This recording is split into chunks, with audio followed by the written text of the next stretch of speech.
As you continue to improve your game, you will have more tactical and positional ideas competing for your attention.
As you continue to improve your game, you will have more tactical and positional ideas competing for your attention.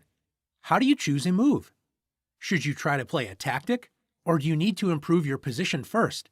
Did your opponent's last move create a strong threat in the position, or should you ignore it and create an attack yourself? There are no easy answers to these questions, but the more you practice answering these questions, the better your move choices will be. Let's take a look at some positions and try to decide how to choose the best move. In this position, white has a serious advantage. White's pieces are far more active than black's, and notice that white has doubled rooks, putting pressure on f7. Black's king looks a lot weaker than white's king, and it looks like white has a crushing tactic. White plays rook takes f7 check, forcing king to h8. When you play a game of chess, it is important to think about what has changed in the position after every move.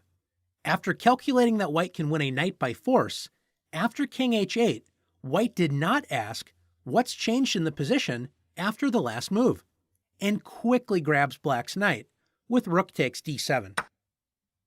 By only focusing on what white could do and ignoring the opponent's ideas, what did white overlook? When black's king left the g-file, black's rook on g8 is now pointing at the g2 square, joining the queen hiding on a8. Black delivers checkmate with queen takes g2. Let's see what white should have done instead. After king h8, once white notices what has changed, what should white do? Should white immediately block the queen's threat with knight to f3? This move is good, but can you see a way for white to defend against checkmate and threaten to checkmate black? That's right, queen to h3. White protects g2 and also threatens checkmate on the next turn. By combining defense and attack, recognizing the opponent's ideas without giving up on your own ideas, white has a very strong attack against black's weakened kingside and should go on to win this game with careful play. For example, if black plays knight to f8, protecting the h7 square from checkmate, one strong idea for white is to play rook e7, threatening to remove the guard with rook takes f8 on the next turn and deliver checkmate. Black's passive pieces, all on the back rank, are no match for white's active pieces working together. Most players prefer to attack and make threats rather than defend. When we are considering what move to make next, it's useful to ask, what move would my opponent play on the next move? White did not ask this question and only thought about white's possible moves and played queen to f3, attacking the rook on a8 and clearing the way for g4, trying to open up lines against black's king. It's tempting for black to decide where to move the unprotected rook on a8, but why does black need to react? Does black have a stronger threat? Do you notice all the weak dark squares around white's king? Black can play the powerful queen to c3, threatening checkmate, a much stronger threat than white capturing black's rook. Notice that there is no defense to queen b2 checkmate. How could white have avoided this unfortunate end? Let's take a look at the position again. If white would have asked what moves black could play on the next turn, white would soon realize that queen to c3 is a crushing threat. And since white does not have a stronger threat to make against black, white must prevent this threat. Can you see how white can defend the weak c3 square and attack black's powerful dark-squared bishop? That's right, knight to e2. And after moving the bishop to safety with bishop to g7, now white can safely play queen to f3. And after rook to c8, threatening queen c2 checkmate, white should be okay after rook to d2. Sometimes you have to find patient, defensive moves before you can start building your position to attack. Let's take a look at one more position. Not all positions have simple attacking or defensive moves that you can find. In this endgame, the material is even, but the one weakness black has is doubled pawns on the c-file. Notice if white only thinks about attacking the weak pawn on c6 with knight to e5. White forces black to make a good move with c5. Black's main weakness in the position, the doubled pawns, will be fixed on the next turn with c takes d4, when black will have a very solid position. What should white do instead? As the c6 pawn is a weakness, this is a clear target to attack. White should first prevent black from removing that weakness, but how can white do this? By freezing the pawn on c6 with c5. Now that white has a concrete target to attack, c6, black is in trouble. After knight to d7, trying to prevent knight to e5, white can still attack c6 with knight to b4. And after knight to b8, white overwhelms black's defenses with knight e5. White will win the c6 pawn on the next turn and have good chances to win this endgame. Now that you've looked at ways to choose a move, it's time to prove that you can find the best moves.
How often do you find yourself in the middle of a chess game, and when it's your turn to move, you have no idea what to play?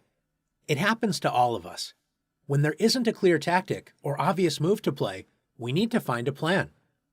Sometimes plans can be complicated, long-term ideas, but more often they can be a simpler 2 to 3 move idea. In this position, with black to move, it isn't easy to find a move to play.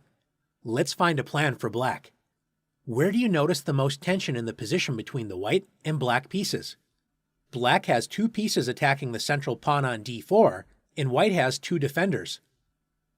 White's knight on f3 is an important piece. It protects the d4 pawn and also joins that pawn in putting pressure on the e5 square. Notice the knight on f3 isn't protected, and black's rook on f8 is x-raying the knight through the bishop on f6. Is there a discovered attack with the bishop? The bishop doesn't have a lot of moves available.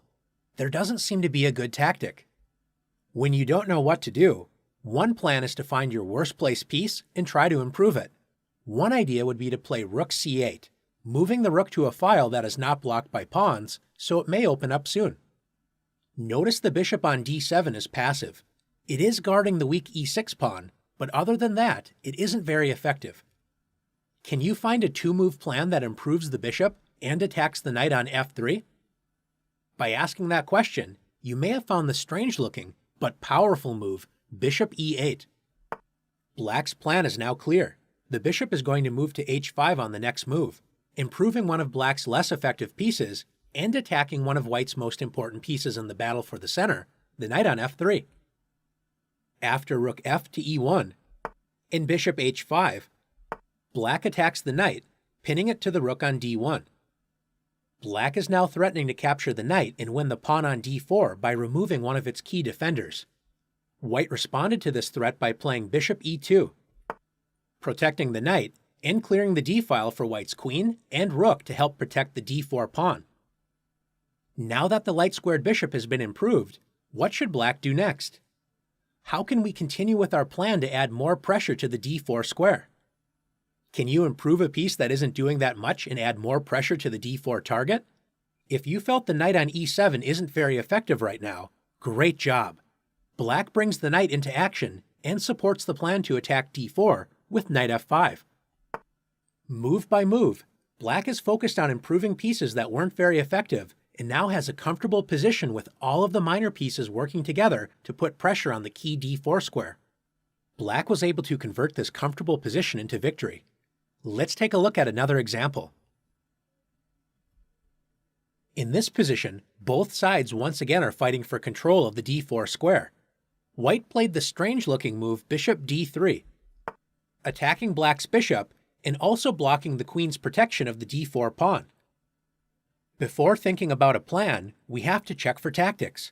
Why can't black just win a pawn with knight takes d4? If we can't answer that question, we should accept our opponent's gift.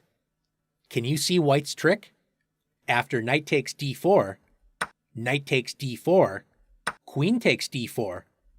White has lured the queen to the d4 square, and now that it is unprotected, white wins the queen by using the discovered attack, bishop b5 check, checking black's king and revealing white's queen's attack on the black queen. Now that we understand that capturing the d4 pawn is a disaster for black, we need to come up with a plan. White's king is already committed to the king side, and black's king still has a choice. One plan is to play safely and capture white's bishop and then castle kingside. This would be a solid choice, but can we find a more active plan? All of black's minor pieces are developed, and black has developed the queen to an active square on d6. Can you think of a more aggressive way to bring black's king to safety and plan to attack white's kingside? That's right, black can castle queenside. Now that black has castled queenside, knight takes d4 is a threat because white's bishop can no longer check the black king. Did black's decision to castle queenside create a clear plan? When you castle on opposite sides of the board, both sides should try to attack as forcefully as possible against the enemy king.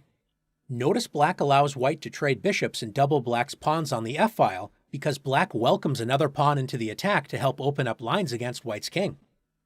After knight e2, protecting the d4 pawn, How can black begin to set up threats against white's kingside and start an attack? If you found g5, great job. The h3 pawn is a hook in white's position that black will try to rip open to start an attack. White's pieces are not as actively developed and are not yet prepared to attack on the queen side. White should have played bishop takes f5 with the idea of moving the queen to d3, attacking the f5 pawn, trying to catch up on development, and slow down black's attack. But in the game, white played c3, adding more protection to the d4 pawn and preparing b4 to start a queenside attack. But black's attack crashes through first with g4, attacking the knight on f3 and the pawn on h3, so black will be able to open lines on the next move. By castling queenside, black forced both sides to focus on the plan of attacking on opposite wings. Since black's pieces were better developed and prepared for this plan, black was able to gain an advantage and later won the game. Let's take a look at one more example together. In this position, material is equal, and at first glance the position may look balanced. With white to move, white can force a trade of queens with queen d5 and enter a bishop and pawn ending. Notice black has 3 pawns that cannot move: a5, c5, and e5. All of these pawns are on dark squares, which restricts the activity of black's dark squared bishop, and these pawns are also fixed targets for white's dark squared bishop. White is blocking these pawns with pawns on a4, c4, and e4. Notice they are all on light squares, so black's bishop can never attack them. White's plan is simple: trade queens and use the king and bishop to attack black's weaknesses on the dark squares. After queen d5 check, queen takes d5. How should white recapture?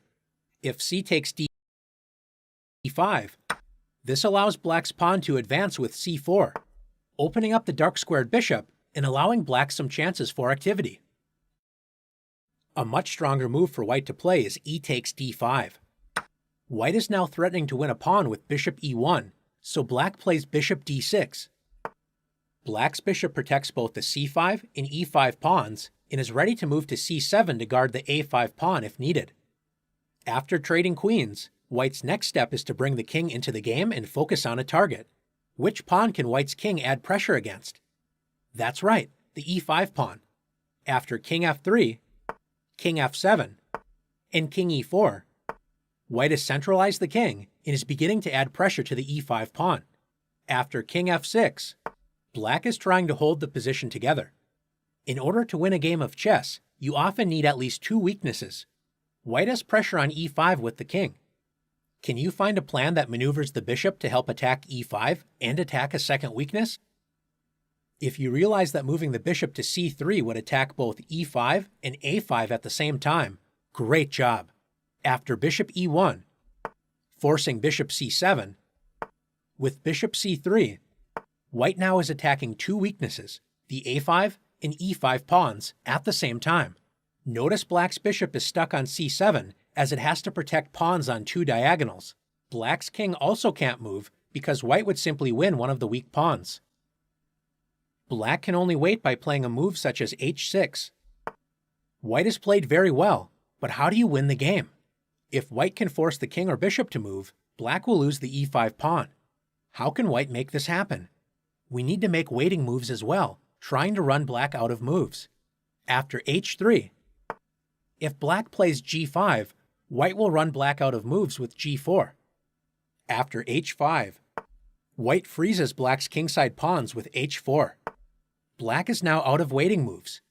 If the bishop or king moves, one of black's pawns will fall. If black tries g5, white can win with h takes g5, forcing black's king to move and capture the e5 pawn. Can you find an even stronger move that takes advantage of black's overworked king? If you found the powerful bishop takes e5 check, great job. Black's overworked king cannot protect both the e5 and g5 squares, so after bishop takes e5, h takes g5 check, king takes g5, and king takes e5, white's passed d-pawn will win the game. Are you ready to put your plan into action? Prove it in the challenges.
It has been said that chess is 99% tactics. Tactics are an essential part of the game, as finding or missing a tactic often is the difference between winning or losing a chess game below master level. However, tactics do not come out of thin air. You usually need to build a strong position by placing your pieces on good squares and having your pieces work together.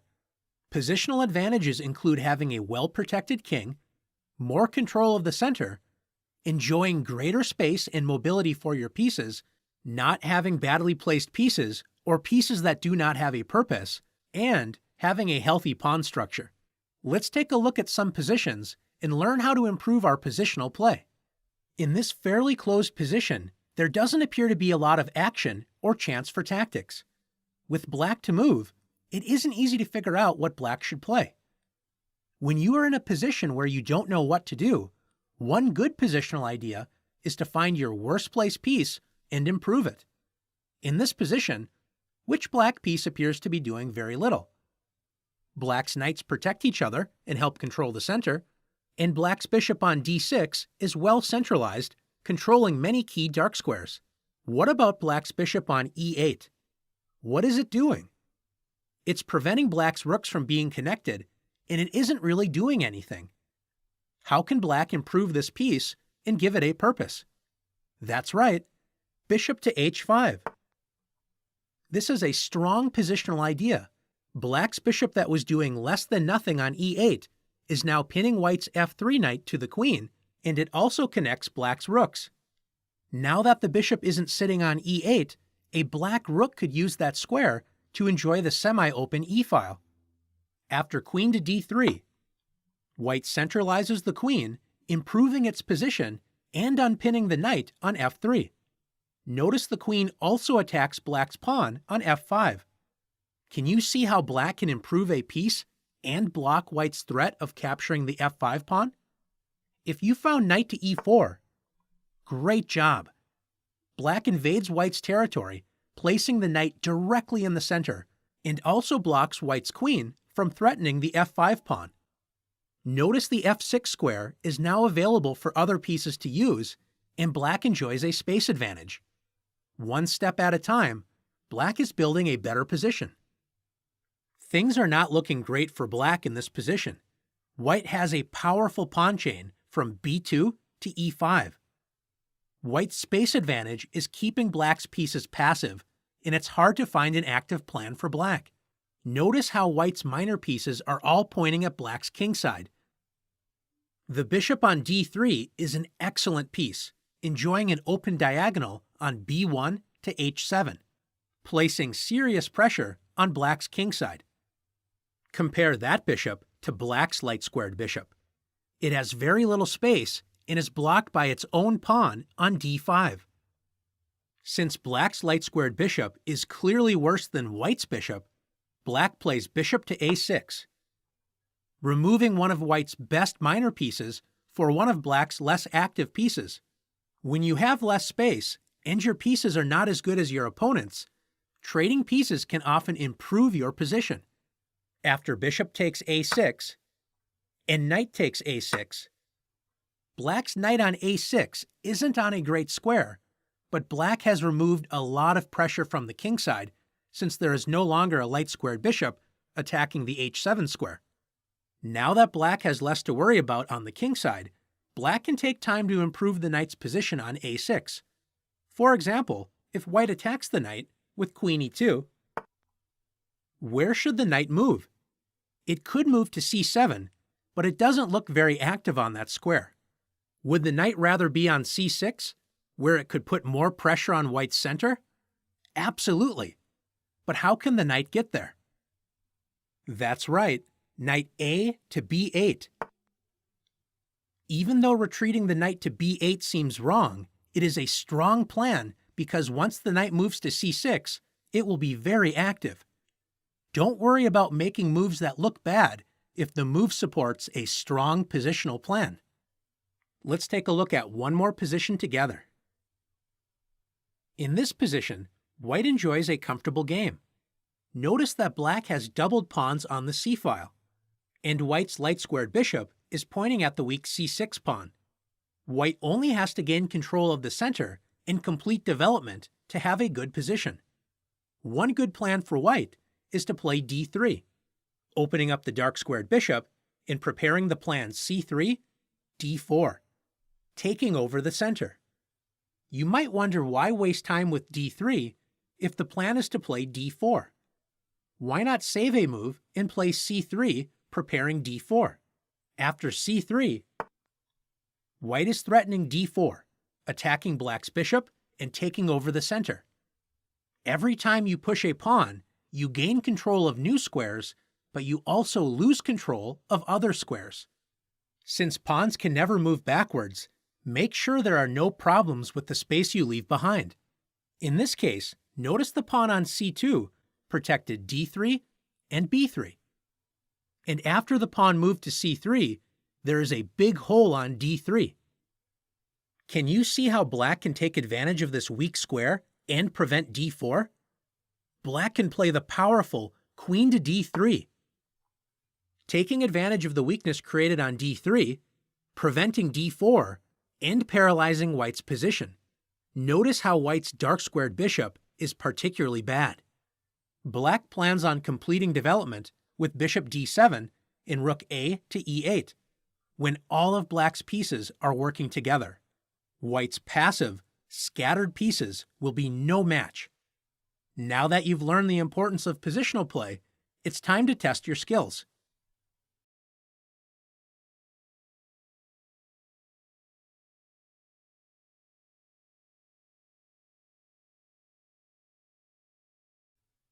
It has been said that chess is 99% tactics.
At the beginning of the game, all of the pieces start on the same squares, but it's your job to make your pieces good and avoid having bad pieces. A good piece is active and has a purpose, where it controls important squares and has plenty of space available to move. Good pieces often control enemy squares. The more of those squares, the better. A bad piece is the opposite. It's passive, has very little mobility, and controls little to no opponent squares. Let's take a look at some examples of good versus bad pieces. In this position, white has a good rook on d1, controlling the only open file on the board. Black's rook, on the other hand, is passive on e8, only controlling space on black's side of the board without any clear targets. White makes the good rook even better by playing rook to d7, taking over the 7th rank and threatening to win the c7 pawn. Black's rook becomes extremely passive after rook to c8. This is a classic case of good piece versus bad piece. White has pressure on c7, which ties down black's rook to passive defense. Notice white's rook also has pressure on g7, so black's king cannot help the rook on the queen side without losing the kingside pawns. Black is helpless, and white has the very simple plan of bringing the king to b7, capturing the a7 pawn, and then promoting the a6 pawn into a queen. Let's take a look at another position together. In this position, black decides to attack the bishop on c4 with knight to a5. Although this threatens to capture white's bishop and double white's pawns on the c-file, white can simply play bishop to a2, retreating the bishop to safety, where it is still a good piece. The bishop controls squares on the a2 to g8 diagonal, and the bishop can also move to the b1 to h7 diagonal, where it will be pointing directly at black's king once the d3 pawn moves out of the way. Notice after black's knight left c6, where it was a good piece controlling key central squares, it is now on the edge of the board and is a bad piece. The knight isn't doing anything useful and controls half the amount of squares it did a move ago. Instead of turning the knight into a bad piece for a one-move attack, what should black have done instead? Notice all of white's minor pieces are developed, controlling important central squares, and are working together. Black's bishop on c8, however, is undeveloped and doing nothing. How can black activate the bishop and turn it into a good piece? A strong move for black is b5. Gaining a tempo by attacking the white bishop, grabbing queenside space, and opening the b7 square for black's light-squared bishop. After bishop to a2 and bishop to b7, black's bishop enters the long diagonal h1 to a8, where it will be a powerful piece, and it also connects black's rooks. Black's position is much better now that the light-squared bishop has been made a good piece. Let's take a look at one more position together. In this position, can you tell which pieces are good and which pieces are bad for both sides? Both sides have good light-squared bishops. Black's bishop on d7 controls two open diagonals, a4 to e8 and h3 to c8. White's light-squared bishop is also actively placed, and it targets the weak b7 pawn. White's dark-squared bishop, on the other hand, protects two pawns, but it is also passive as it is blocked by those pawns. Notice black's knight is a very bad piece as it is stuck on the back rank and only has two available squares to move, c6 and e6. With white to move, can you see how white can completely paralyze black's knight on d8 and make the dark-squared bishop a good piece? That's right, with d5. Although white's light-squared bishop is now blocked by the d5 pawn for the moment, white opens up the dark-squared bishop, threatening to win the knight with bishop to f6. The only way to not lose the knight is by moving the pawn on f7 to give the knight an escape square. After f5, White wins the pawn with g takes f6. White now has two passed pawns on f6 and d5 and is ready to activate White's light-squared bishop with d6. White's active and powerful bishops, as well as the extra material, should be enough to win the game. Now that you've learned the importance of making your pieces good and taking advantage of bad pieces, it's time to test your skills.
It is a great feeling to win brilliant attacking games where everything comes together, from the first to the last move.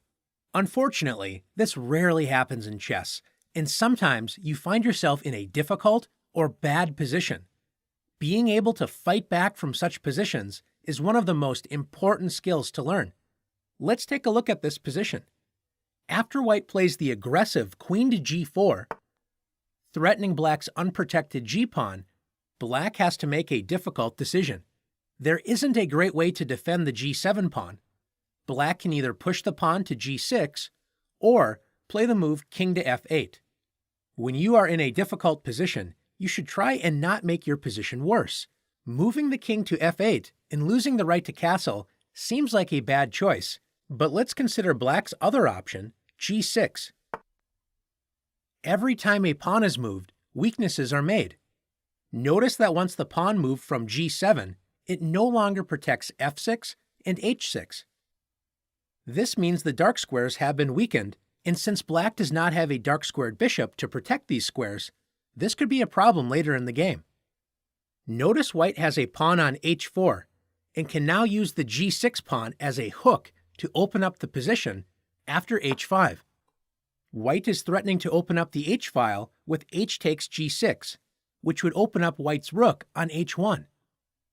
By playing g6, black has created dark square weaknesses and allowed white to open up the position with h5. Let's return to the position after white played queen to g4. Although moving the king looks bad, it turns out to be black's strongest move. After king to f8, black protects the g-pawn and does not make any pawn weaknesses. Black has lost the right to castle, but is this a big problem? In a position with a lot of open lines for attack, this would be a terrible decision. But is this position open? No, it's actually very closed. Notice that the center is locked.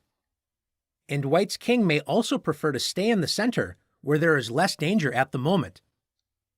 Black will plan on playing knight g to e7, eyeing the f5 square with a very solid position.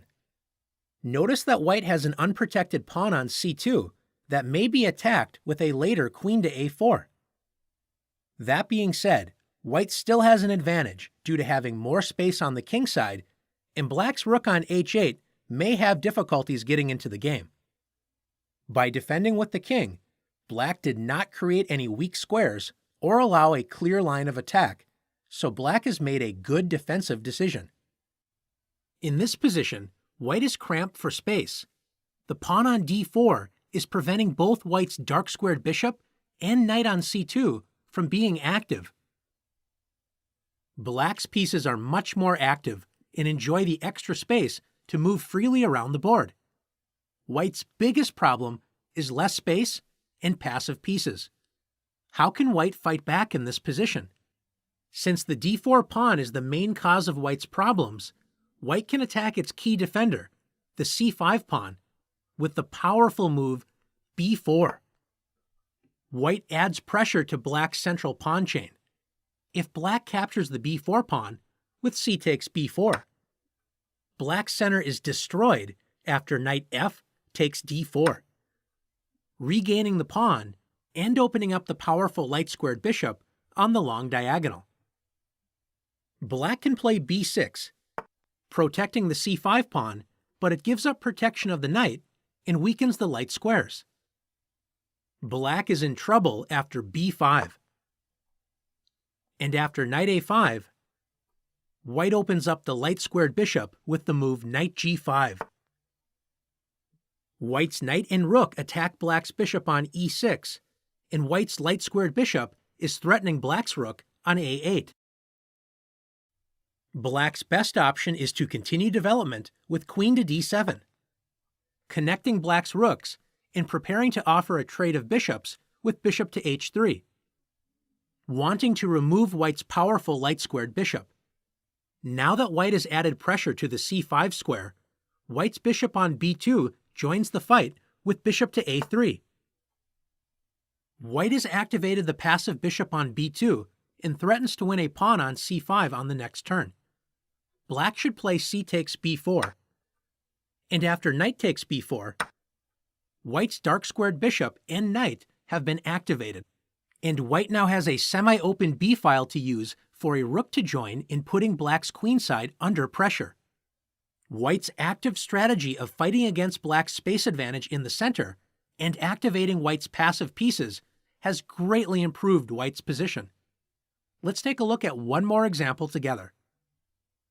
In this position, black has some problems to solve. Black controls less space, has a white rook pointing directly at black's king, and has to figure out how to develop the dark squared bishop. King safety is a serious issue, as castling queenside would lose a pawn to bishop takes f7. What is black to do? One natural idea for black is to play e6, opening up lines for the dark squared bishop and also preventing white's light squared bishop from capturing f7. Unfortunately for black, white's active pieces blast open black's defenses, starting with the crushing sacrifice, bishop takes e6. After f takes e6, and knight takes e6, for the moment, white has sacrificed a bishop for 2 pawns, but notice that the white knight is attacking black's queen. Now that the e-pawn has been removed, the only piece blocking black's king from white's rook is the white knight on e6. This means there will be a discovered check after black moves the queen. After queen to b6, can you find white's powerful discovered check in this position? If you found knight to c7 check, great job. White's knight leaves the e-file, discovering the rook's check on the black king, and also threatens to capture the rook at the same time. Black's king will be stuck in the center of the board, so white will regain the sacrificed material by capturing black's rook and have great attacking chances against black's weak king. Since the natural move e6 doesn't work, what should black do? Castling queenside would make black's king safe and allow black to complete development, but didn't we say the f7 pawn was hanging if black castled queenside? How can he defend the f7 pawn before castling queenside? Grandmaster David Bronstein, playing the black pieces, made the surprising move bishop to g8. Black's active bishop on h7 is buried on g8, but this solves black's problems with the f7 pawn. Once the f7 pawn was protected, Bronstein was able to castle queenside. Black solved the biggest problem in the position, king safety, by playing the ugly-looking bishop g8 move.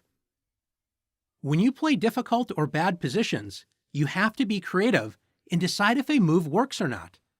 No matter how ugly it may look, play the move if it works. Now it's time to see if you can manage difficult positions.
Chess is a game of many opportunities.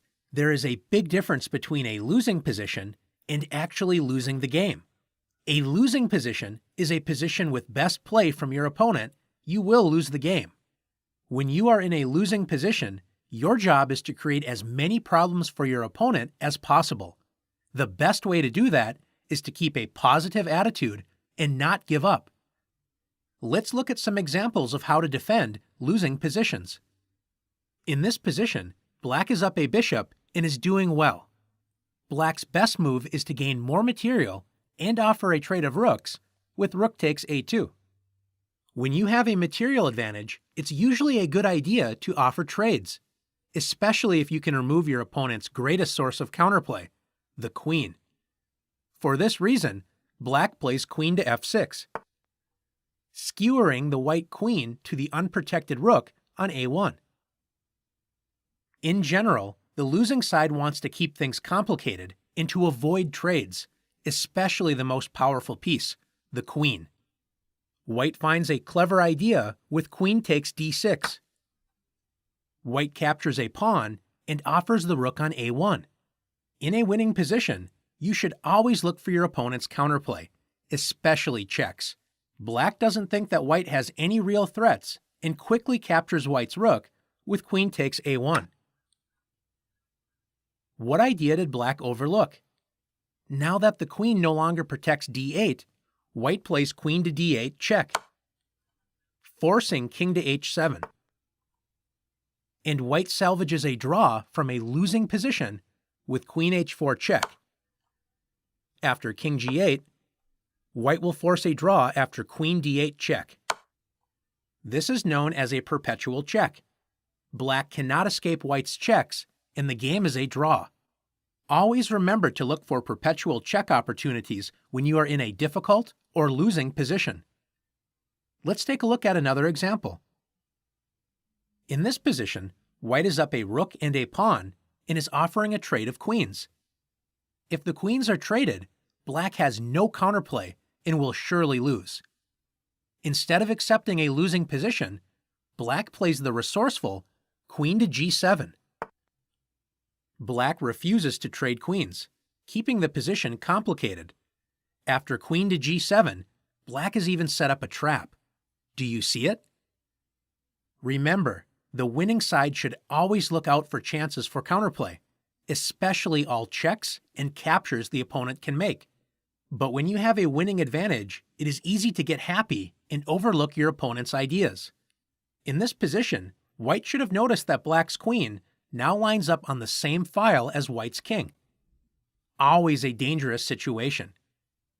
With that in mind, White just needs to eliminate any tactics by playing king to h1, removing any possible tricks in the position.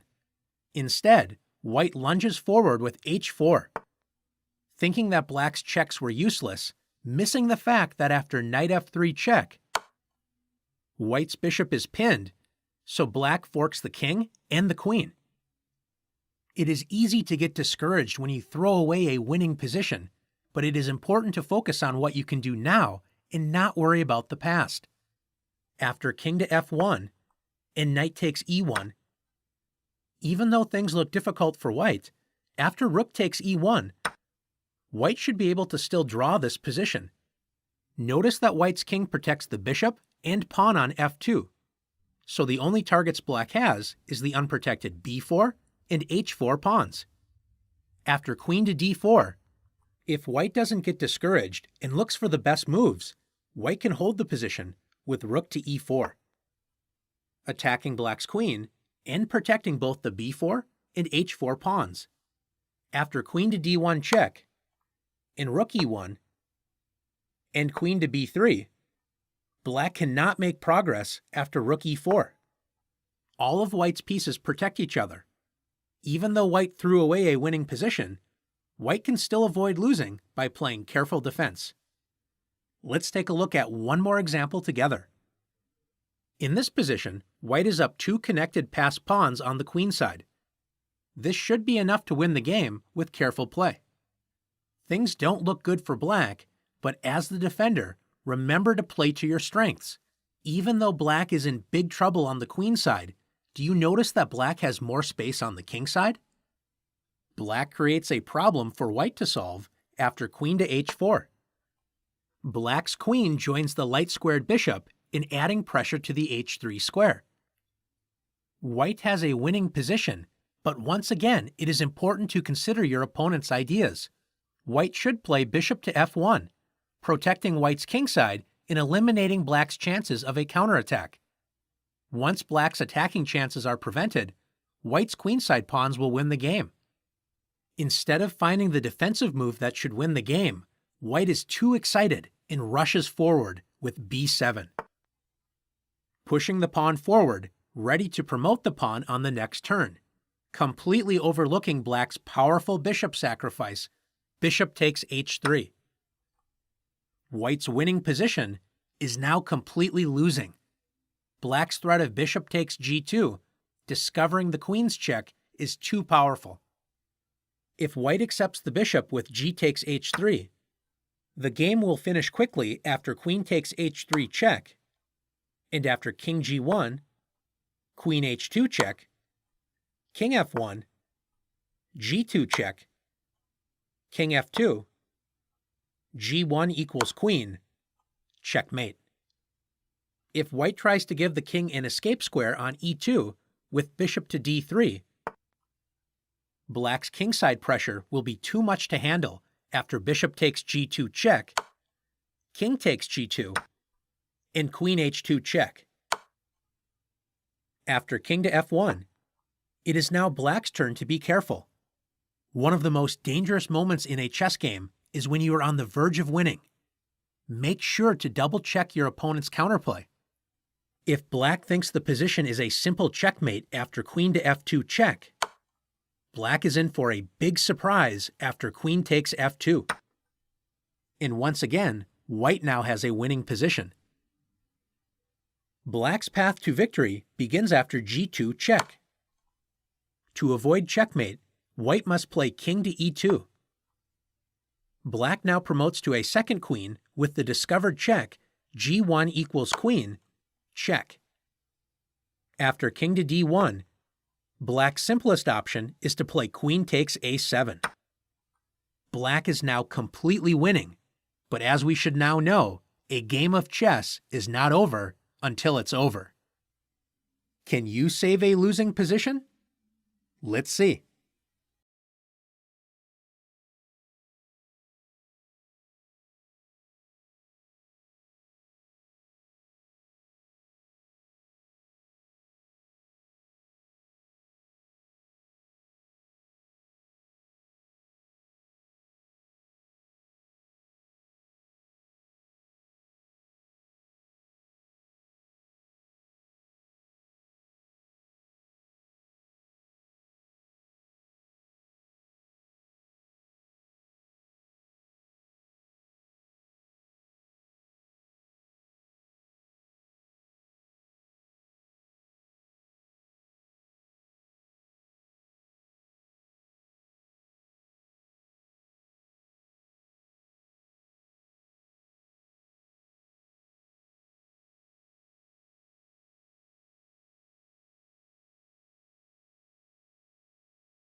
World champion Emanuel Lasker famously stated, "The hardest game to win is the one game."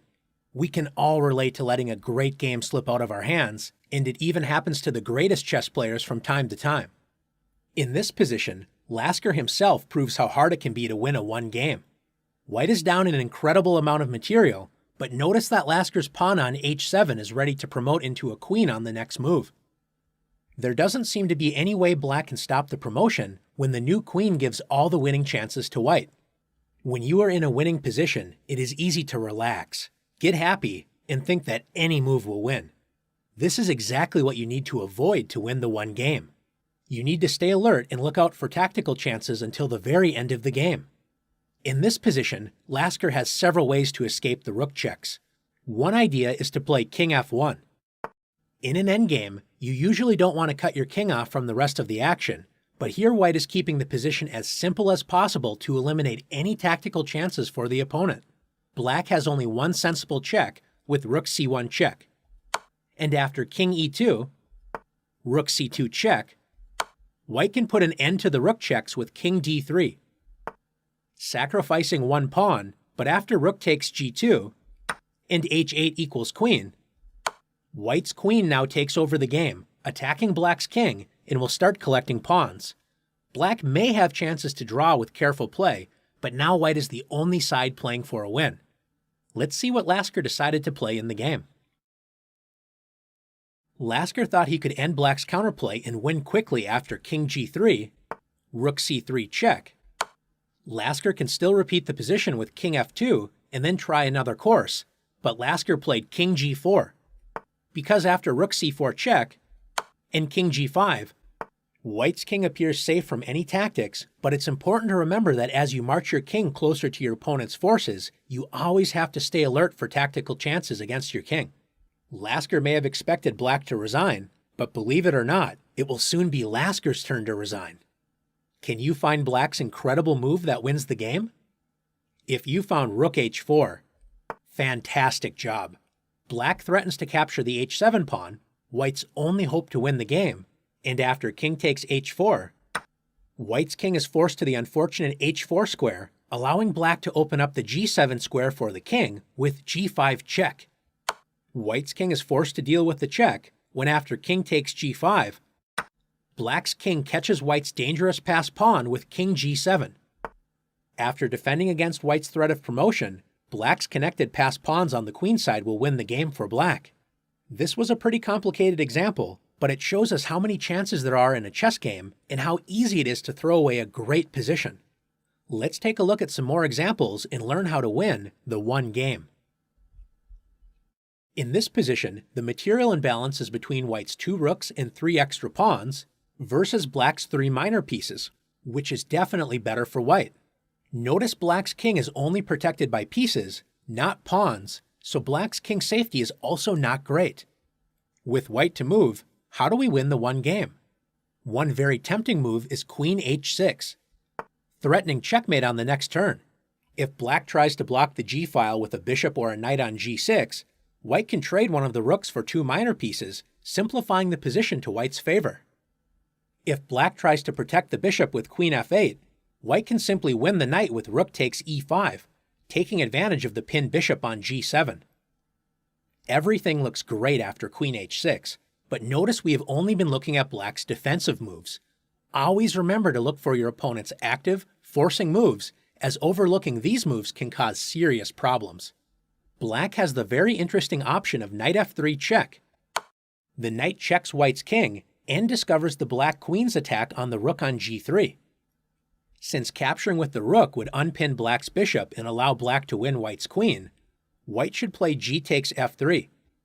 Black sacrificed the knight in order to play the surprising move queen takes g3 check, capturing the rook with check and unpinning the bishop on g7. White captures the queen with h takes g3. Capturing with the h-pawn keeps the king sheltered against the 2 bishops. After bishop takes h6 and rook takes e7, White's position is still winning, but Black's 2 bishops may cause problems for White, so Black still has some hope. In winning positions, we want to simplify our task as much as possible. Let's see if we can find an easier way to win this game. We mentioned the importance of looking for forcing moves your opponent can play, but don't forget to look at your own forcing moves as well.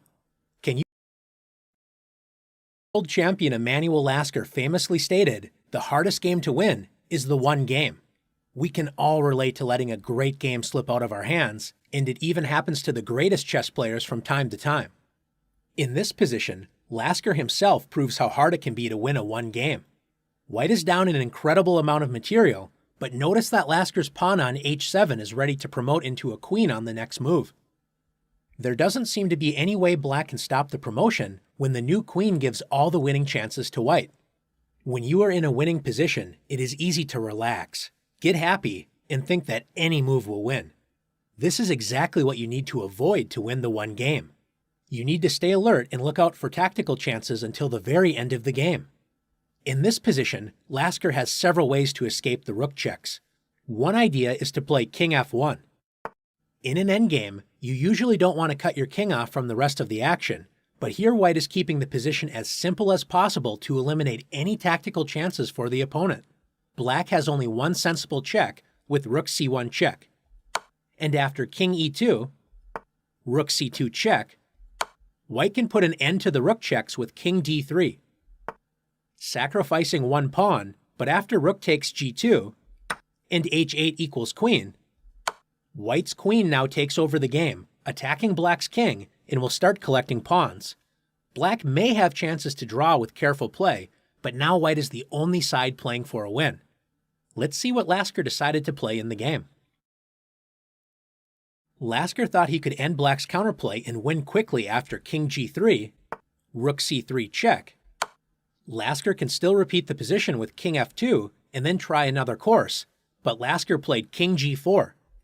Because after rook c4 check and king g5, White's king appears safe from any tactics, but it's important to remember that as you march your king closer to your opponent's forces, you always have to stay alert for tactical chances against your king. Lasker may have expected Black to resign, but believe it or not, it will soon be Lasker's turn to resign. Can you find Black's incredible move that wins the game? If you found rook h4, fantastic job. Black threatens to capture the h7 pawn, White's only hope to win the game, and after king takes h4, White's king is forced to the unfortunate h4 square, allowing Black to open up the g7 square for the king with g5 check. White's king is forced to deal with the check when after king takes g5, Black's king catches White's dangerous passed pawn with king g7. After defending against White's threat of promotion, Black's connected passed pawns on the queen side will win the game for Black. This was a pretty complicated example, but it shows us how many chances there are in a chess game and how easy it is to throw away a great position. Let's take a look at some more examples and learn how to win the one game. In this position, the material imbalance is between White's 2 rooks and 3 extra pawns versus Black's 3 minor pieces, which is definitely better for White. Notice Black's king is only protected by pieces, not pawns, so Black's king safety is also not great. With White to move, how do we win the one game? One very tempting move is queen h6, threatening checkmate on the next turn. If Black tries to block the g-file with a bishop or a knight on g6, White can trade one of the rooks for 2 minor pieces, simplifying the position to White's favor. If Black tries to protect the bishop with queen f8, White can simply win the knight with rook takes e5, taking advantage of the pinned bishop on g7. Everything looks great after queen h6, but notice we have only been looking at Black's defensive moves. Always remember to look for your opponent's active, forcing moves, as overlooking these moves can cause serious problems. Black has the very interesting option of knight f3 check. The knight checks White's king and discovers the Black queen's attack on the rook on g3. Since capturing with the rook would unpin Black's bishop and allow Black to win White's queen, White should play g takes f3. Black sacrificed the knight in order to play the surprising move queen takes g3 check, capturing the rook with check and unpinning the bishop on g7. White captures the queen with h takes g3. Capturing with the h-pawn keeps the king sheltered against the 2 bishops.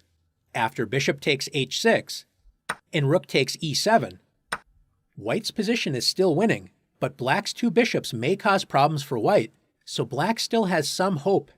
In winning positions, we want to simplify our task as much as possible. Let's see if we can find an easier way to win this game. We mentioned the importance of looking for forcing moves your opponent can play, but don't forget to look at your own forcing moves as well. Can you find a forcing move for white that can simplify the position? In the game, white played rook takes g7 check. And after king takes g7, notice black's king is lined up on the same diagonal as the knight on e5. After queen d4, white is threatening queen takes e5, entering a simplified ending when white's rook and extra pawns should have no problems against black's bishop. If black tries to defend the knight with king f6, white can add more pressure to the pinned knight with f4. White is ready to play queen takes e5, trading queens, or if black moves the queen away first, black's exposed king will not survive long. White avoided unnecessary complications and soon won the game by trading down into a rook and several extra pawns versus bishop endgame. Let's take a look at one more example together. In this position, we join a tournament game that I was playing with the black pieces. Black is on the attack, and it looks like white's king is in serious trouble. If rook h1 check, white is forced to capture the pawn on g2, but it wasn't clear to me what to do next. I thought about bishop f3 to protect the g2 pawn first, but then I am simply dropping a bishop to the knight. Unfortunately, I didn't ask myself the follow-up question: what if I removed the knight first? Can you find the winning move that I missed? If you found the queen sacrifice queen takes e5, great job. By removing the knight that was protecting the f3 square, black not only is up a piece for the moment, but has an overwhelming attack. If white captures the queen with rook takes e5, after bishop f3, white's king is trapped, and rook h1 checkmate is unstoppable. I completely missed the winning queen sacrifice and simply played rook d to g8, preparing to play bishop f3 to threaten rook h1 checkmate. As expected, white played f3, attacking my bishop and opening up an escape square for the king on f2. I already missed one winning move, and now my opponent is starting to fight back. Here it is all too easy to start reacting to your opponent's play, and I almost retreated my bishop to f5. One of the keys to winning the one game is staying alert and keeping your pieces as active as possible. Why can't black capture the pawn on f3? Yes, the knight protects the square, but what happens then? After bishop takes f3, I saw through my opponent's aggression and realized there is nothing to fear. My opponent did not capture the bishop, but white's unprotected king did not survive long. If white played knight takes f3, let's practice winning the one game. After black plays rook h1 check and king f2, do you see a clear win? Before beginning to calculate these complications, stay on the surface. Is there a simpler move that prevents the white king from escaping to f2? That's right. Black can play queen g3. Now rook h1 checkmate is unstoppable. Now that you've learned the skills necessary to bring home the victory, can you win the one game? Let's see.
Is chess a science, sport, or an art?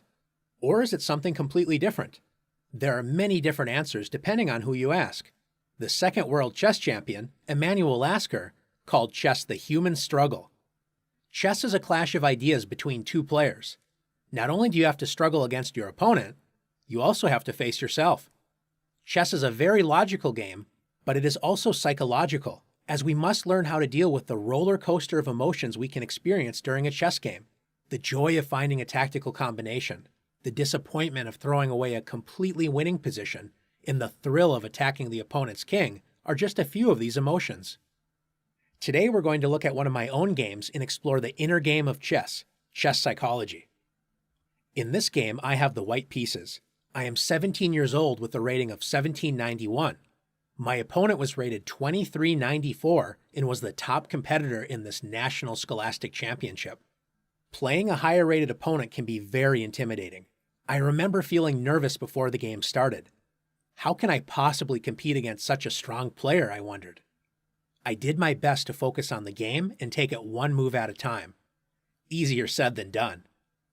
My 600-point higher rated opponent, playing the black pieces, is on the move. He played knight to b6, gaining a tempo against my bishop. I have an isolated queen pawn, so if he can control the square in front of the pawn, in this case d5, and begin to trade pieces, my isolated queen pawn will become more of a weakness. After bishop d3 and knight fd5, black's knight blockades my isolated pawn, preventing it from advancing, and also opening up an attack against my dark-squared bishop. Since my bishop doesn't have a great square to retreat, I traded bishops with bishop takes e7 and queen takes e7. Black has traded a pair of minor pieces, one step closer to his goal of entering an endgame where I am stuck with a weak, isolated pawn. One strength of the isolated pawn in the middle game is since it does not have a pawn able to protect it on the files next to it, in this case the c and the e files. These files can be used by the rooks and queen. After rook e1, my rook enjoys the semi-open e-file and x-rays black's queen. Now black can play a normal move such as bishop d7, preparing to anchor a knight on d5 with bishop c6.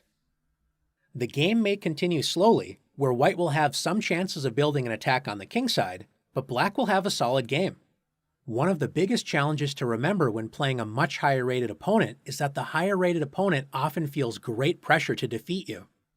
Instead of focusing on your own emotions, fearing the rating of your opponent, remember that they also have to deal with their own psychological pressure. My opponent must have felt this pressure and decided to take a serious risk by playing f5. When I first saw this move, I was completely shocked. My opponent is 600 points higher rated than me, so he must know what he's doing, right? I started to imagine all of his kingside pawns rushing forward with g5 and h5. I felt like I was going to be pushed right off the board.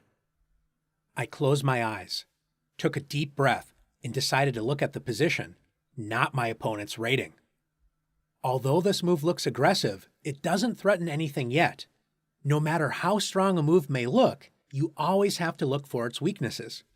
By playing f5, black's e6 pawn is now backward as it can only be protected by pieces and will be a long-term target. Notice by moving the pawn off f7, the a2 to g8 diagonal has been weakened, and black's king is on that diagonal. After calming my emotions and analyzing the position, I realized this move was a serious weakness, and I played queen b3. My queen is now on the same diagonal as my opponent's king, and more pressure is being added to the d5 knight. If my opponent played a normal-looking move, such as developing a piece with bishop d7, can you see the real threat I created by playing queen b3? White has a powerful combination starting with knight takes d5.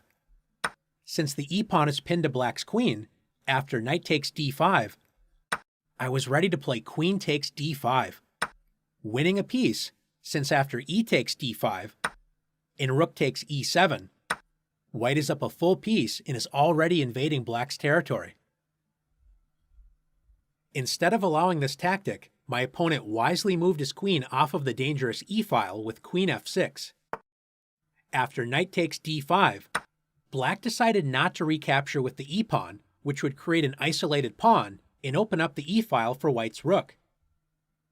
Instead, black played knight takes d5. I increased the pressure against black's knight with bishop c4. And after black added another defender to the knight with rook d8, how can white add more pressure against the knight on d5? If you found rook e5, great job. White's rook adds more pressure to black's knight and also prepares to complete development with rook a to e1.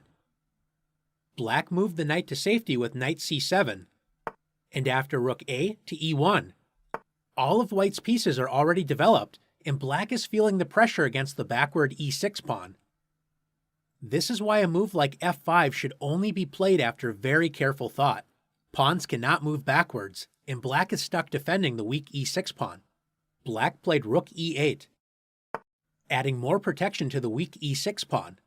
My opponent's risky strategy has backfired, and he is in serious trouble. As my position continued to get better and better, I became more and more nervous and fearful. I must be missing something, I thought. Once again, I started to fear my opponent. So I closed my eyes, paused, and forced myself to focus on the position, not my opponent's rating. Since the e6 pawn is pinned, I was very tempted to play d5, which turns out to be a very powerful move. But when you have a safe, very strong position, it's a good idea to keep the position simple and clear so your opponent doesn't have a chance to escape in the complications.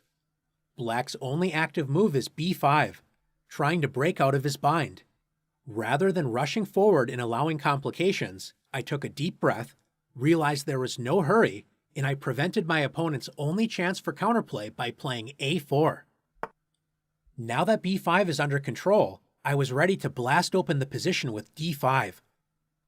My opponent, in desperation, tried to complicate things by playing b5 anyway. Without having a pawn on a4, my only option to capture the pawn would be with bishop takes b5, when rook b8 would pin my bishop to the queen. I wanted to avoid this, so I played a takes b5. My opponent pinned the pawn to my queen with rook b8, but his scattered army is no match for my fully developed pieces working together. I push forward with d5. Black does not want to capture the pawn and lose material on the e-file, so he played bishop b7. Finally completing development and connecting his rooks, but it is too little too late. After d6, my isolated pawn is now a pass pawn, marching up the board and pushing black's pieces around. After knight d5, the pass pawn advances again with d7, attacking black's rook. If black's rook leaves the e-file, white will crash through with rook takes e6, so black played rook e7. Imagine yourself in my situation. I have outplayed the top player in this national tournament, and I know that I am close to winning the game. This is the most dangerous moment in a chess game, because when you realize you are winning, it is easy to relax and become overconfident. I had to once again close my eyes and allow my emotions to run its course. After taking a deep breath, I reminded myself to focus on the position itself and use the same thought process I used to enter a winning position in order to actually win the game. I calculated a combination where I would sacrifice my queen, knowing that the pass pawn on d7, combined with my powerful rooks and knight, would overwhelm my opponent's position. I started the combination with bishop takes d5. After bishop takes d5, I quickly double-checked my analysis, realized it worked, and with a trembling hand I played the queen sacrifice, queen takes d5. By sacrificing my queen, I open up the e-file for my powerful rooks. After e takes d5 and rook takes e7, my threat is rook e8 check, attacking black's rook and promoting the passed pawn. If my opponent blocked the promotion square with rook d8, I would win the game by playing rook e8 check, king f7, and after knight e5 check, black is forced to give up his queen when white has an overwhelming advantage. My opponent decided to play queen d6, and after rook e8 check, king f7. Can you find a combination that forces black to give up his queen? If you decided to bring your last piece into the attack by playing knight g5 check, great job. Black's king is forced to the same rank as the queen after king f6, White forks the black king and queen with rook 1 to e6 check, and after queen takes e6, knight takes e6. White is now completely winning. Although I had an overwhelming position, I still was afraid that my opponent's rook could somehow deliver a back-rank checkmate. Once again, I focused on the position instead of my emotions and realized I was going to promote my pawn into a queen and easily win the game. My opponent resigned the game, which completed my biggest tournament upset in my chess career. Some important things to remember from this game include that you too can play chess, and all chess players make mistakes. Do not allow fear to overwhelm you. Your opponent also has their own struggles. Remember to take a deep breath and return your focus to the position.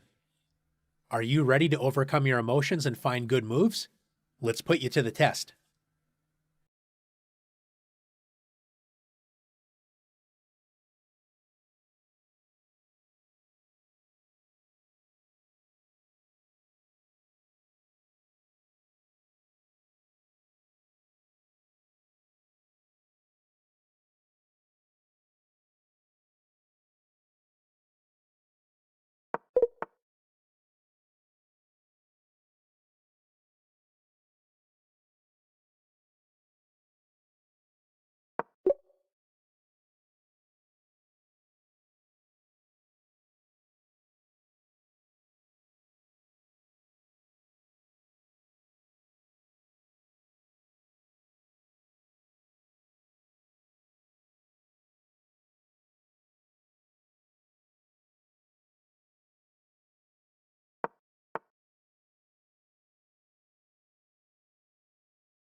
Gaining the advantage in chess is only the beginning of the journey on the road to chess victory.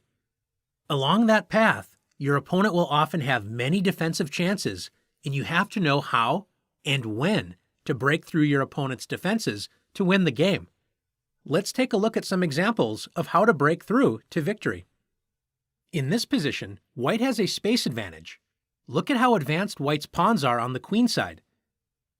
White's pawn on b6 is only 2 squares away from promoting into a queen, but the path is currently blocked. Notice that black's king and dark-squared bishop are on the other side of the board.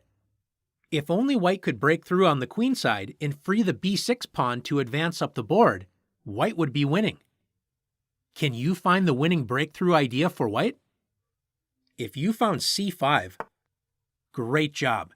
White sacrifices a pawn, but opens up the f1 to a6 diagonal for white's bishop to break through black's defenses on the next turn. If black does not accept the sacrifice, white's c-pawn would march forward with c6, when either the c-pawn or the b-pawn would break through and promote to a queen. Black accepts white's sacrifice with d takes c5, and white breaks through black's defenses with bishop takes a6, sacrificing the bishop, but if black accepts the sacrifice, white promotes the b-pawn into a queen.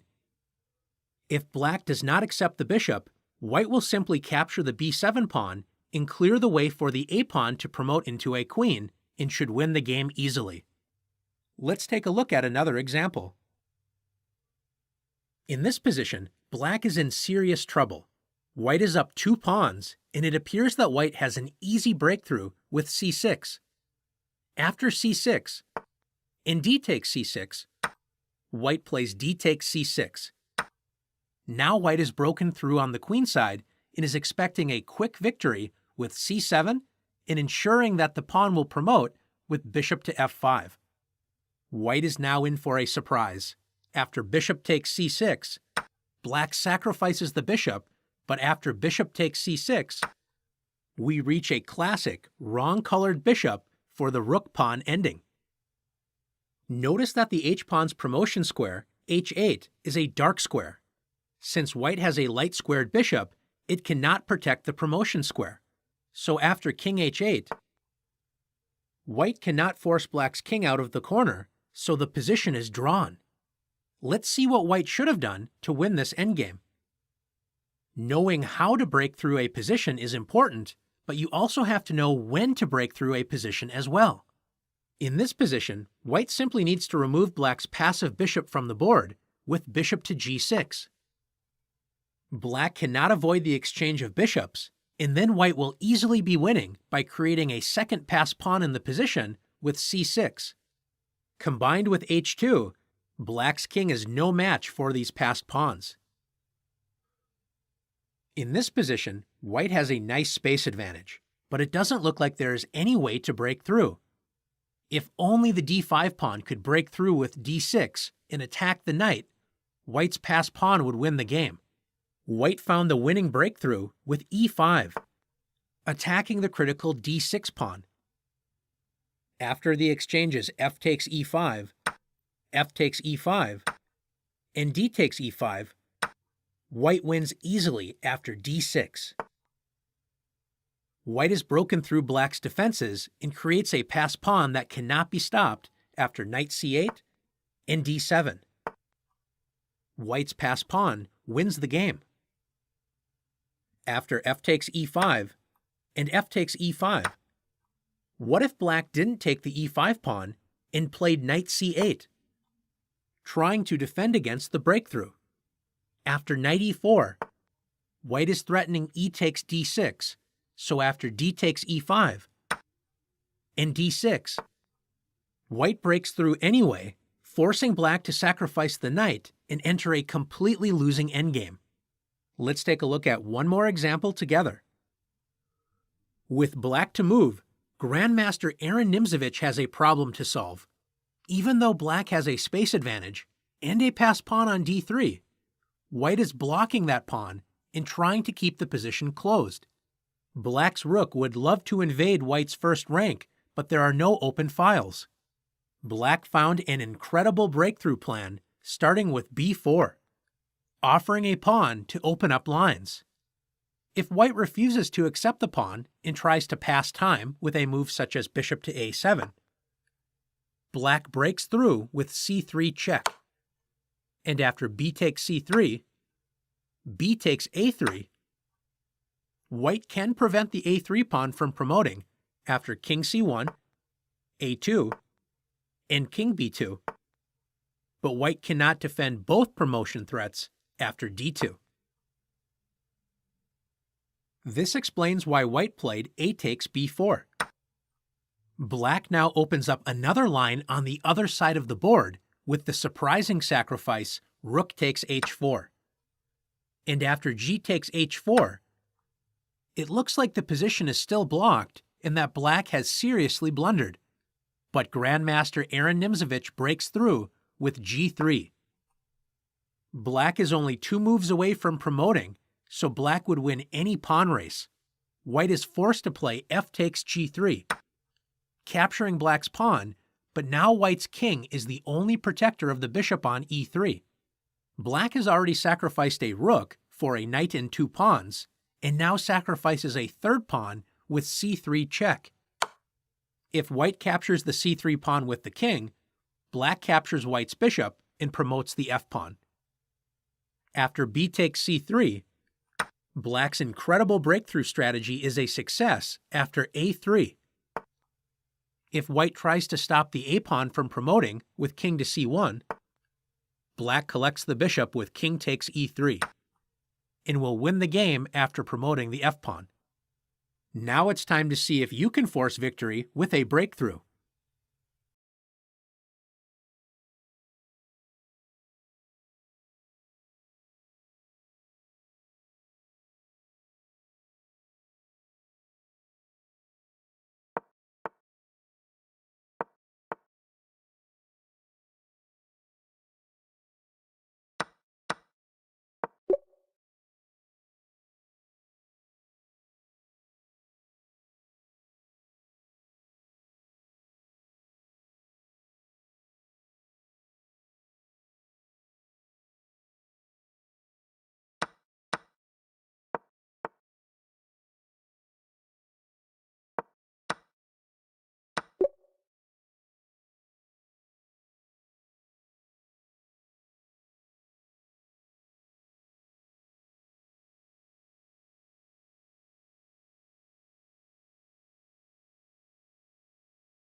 When you enter a middle game position, it isn't always easy to know what to do when there aren't any obvious tactics or targets to attack. How do you figure out what side of the board you should be playing on and what your plan should be? Knowing typical middle game pawn structures and what common plans are used in these structures can be a great help. Let's look at some examples of how pawns in the middle game help us figure out what to do.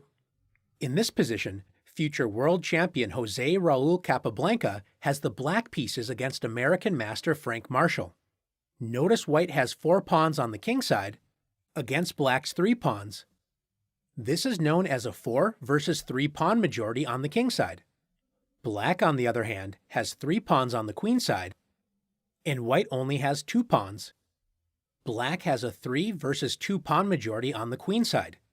Since white's pawn majority is on the same side as his castled king, it isn't easy for white to advance these pawns without risking his king's safety. In an endgame, black's king will also be a good defender against these pawns if they advance. Looking at the queen side, black comes up with the plan of advancing his queenside majority, starting with the move b5. White tries to slow down black's queenside pawn advance with a3. Black grabs more space in white's territory with the move c4.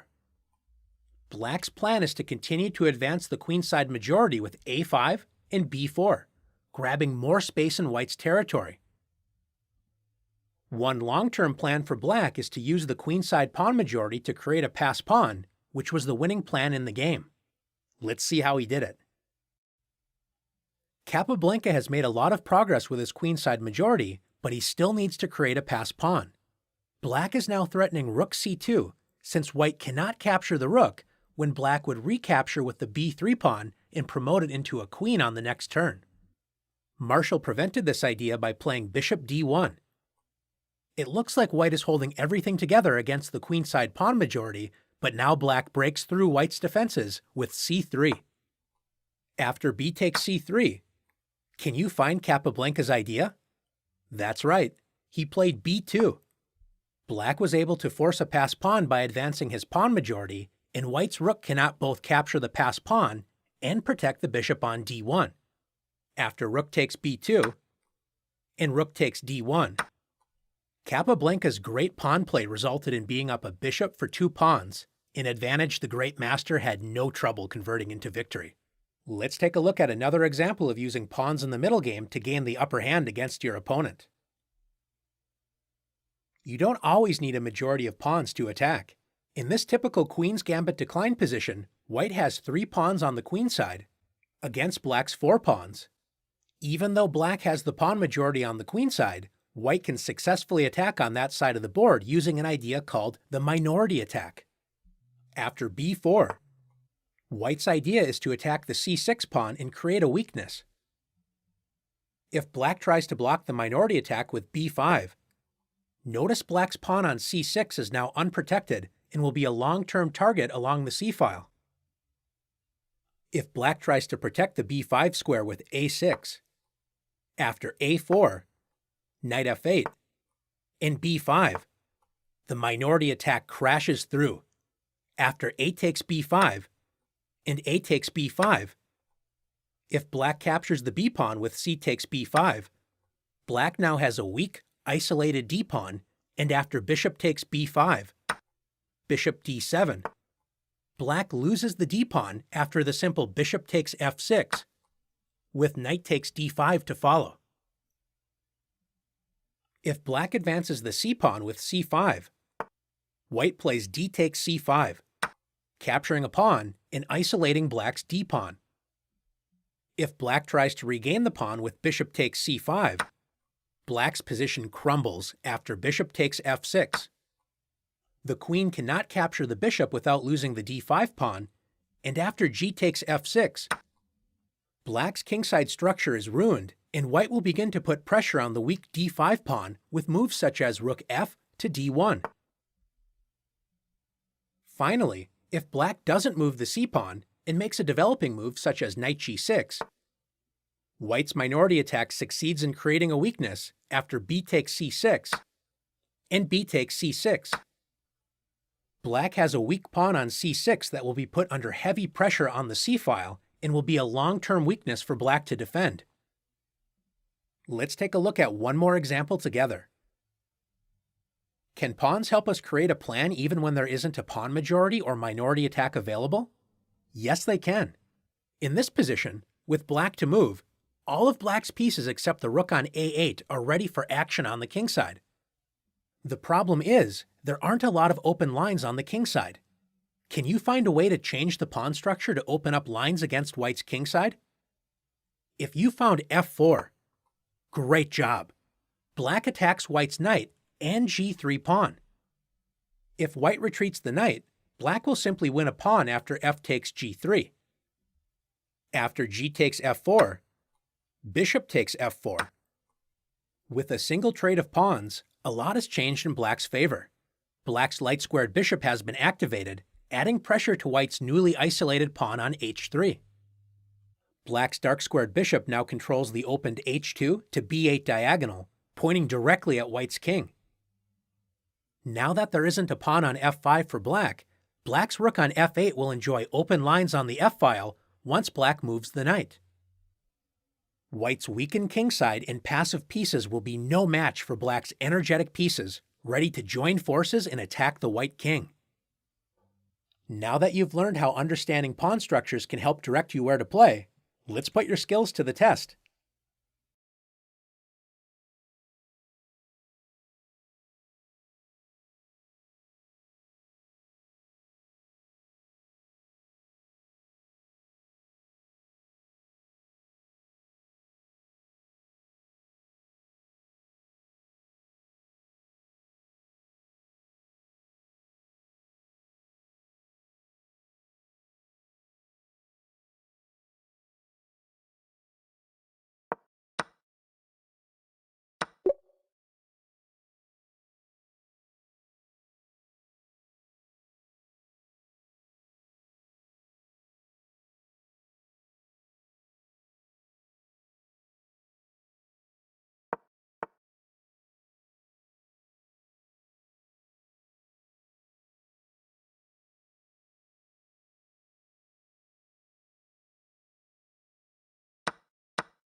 A passed pawn can be incredibly dangerous for the defender, and it's no fun to helplessly watch a passed pawn march down the board and promote into a queen. As the defender, you should try to prevent this dangerous type of pawn from advancing. One of the most effective strategies is using a blockade. As we'll see, the best piece to blockade is the knight. In this position, black is blockading the passed d5 pawn with a rook on d6. Not a great blockading piece. After white plays b4, and if black plays c takes b4, white recaptures the pawn with bishop takes b4, attacking black's rook, and since it is more valuable than the bishop, black is forced to retreat with rook to d7. White now breaks through black's dark square defenses with c5, threatening to create a second passed pawn with c6. So after b takes c5 and bishop takes c5, white has successfully opened up the position. Not only does black still need to worry about the passed d pawn, black's pawn on a7 also becomes a target of attack. After b4, if black doesn't capture the b pawn and plays a move like rook to d7, opening up the d6 square for the best blockading piece, the knight, white can simply play b takes c5.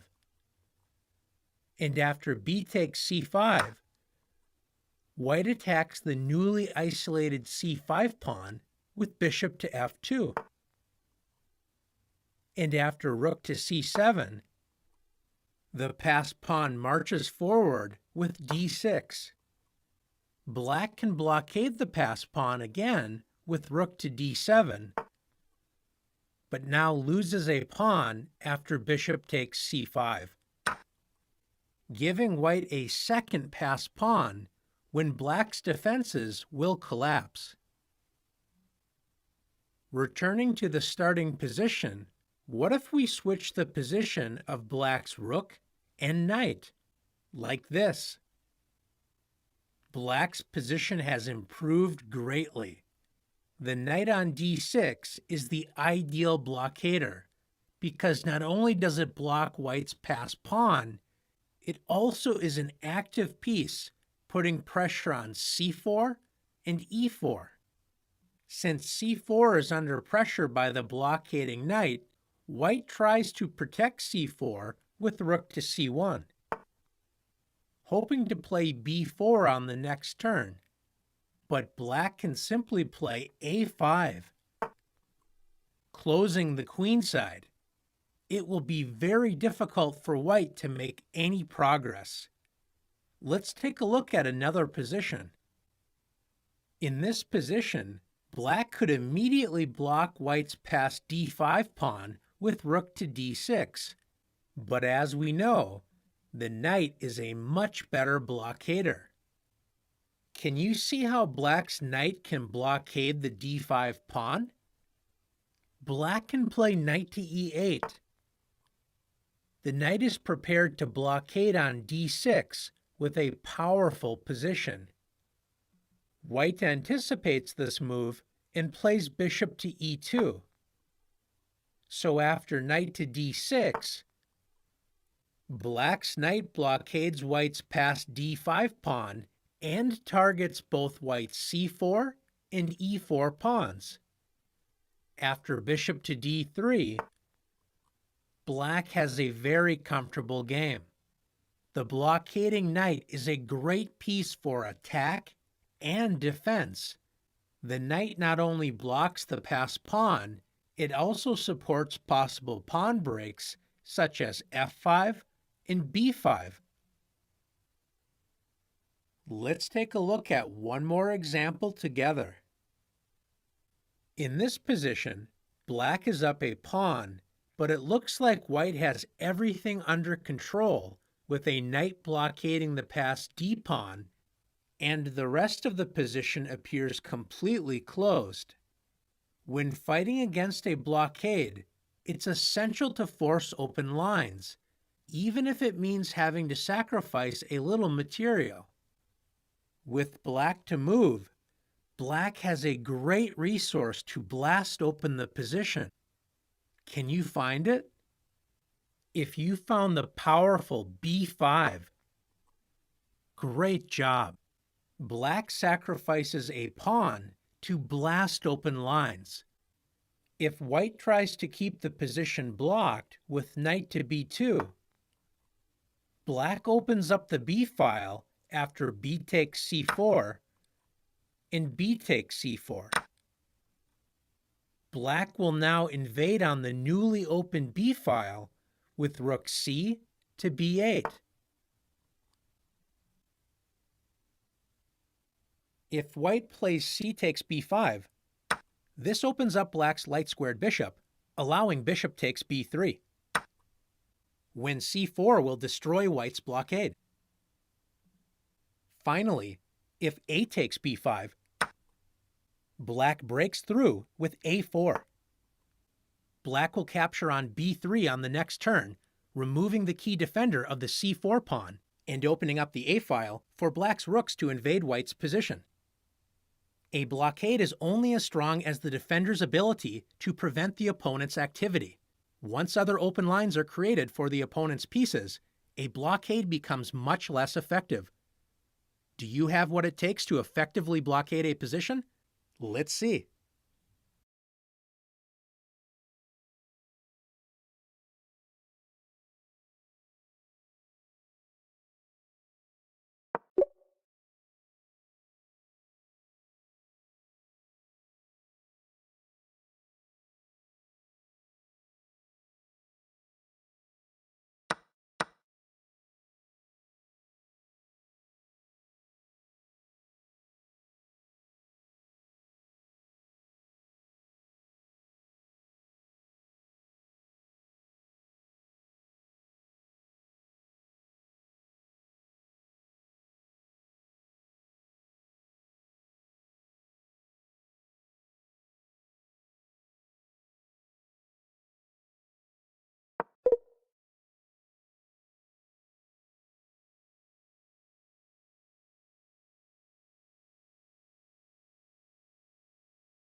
Some pawn structures can be your best friend or your worst nightmare. Two of the most typical pawn structures you should learn how to both play with and against are isolated and hanging pawn structures. In this endgame, white has an isolated pawn on d4. An isolated pawn is a pawn that is disconnected from the rest of the pawn structure and cannot be protected by another pawn. Isolated pawns can only be protected by pieces, so this makes it a serious weakness in the endgame. Notice that all of white's major pieces are passively defending the isolated pawn, while black's major pieces enjoy more space and put serious pressure on white's d4 pawn. Black is already threatening e5, not a position white wants to defend. Let's take a look at an isolated pawn position in the middle game. White has an isolated pawn on d4. When you have an isolated queen pawn, you should generally keep as many pieces on the board as possible and try to use these pieces to set up an attack, often on the king side.